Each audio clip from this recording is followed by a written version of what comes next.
এই দেখো সকালে ছাদে কি করছো? এই দেখো ছাদে এলাম টমেটোটা তুলবো বলে, কালকে দেখলাম পেকে গেছে, আজকে এসে দেখছি পাখিতে দেখো খেয়ে নিয়েছে, একটা কিচ্ছু রাখছে না, সেদিনকে দেখলাম খেয়ে নিয়েছে, আজকেও খেয়ে নিয়েছে, আর এই একটা রয়েছে।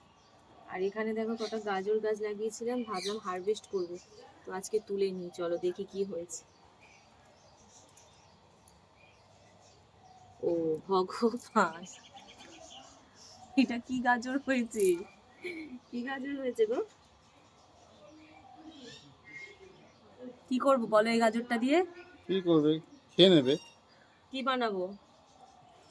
গাজরের হালুয়া। ছাদে গাজর গাছ বসিয়েছিলাম বন্ধুরা, তো দেখো গাজর গাছে আমার কত বড় গাজর হয়েছে, তো এটা দিয়ে ভাবছি আজকে হালুয়া করবো, হবে না, হয়ে যাবে না, দুজনের হয়ে যাবে তো? হ্যাঁ, অনেকটা কতটা, হালুয়া পেট ভরে যাবে।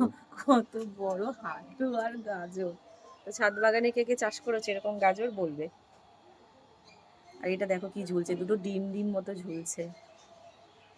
এই ফার্স্ট টাইম চাষ করলাম, এক্সপিরিয়েন্স হলো যে ছাদেও চাষ করা যায়, ছোট হোক তাও তো হয়েছে, বলতে পারবো যে গাজর চাষ করেছি।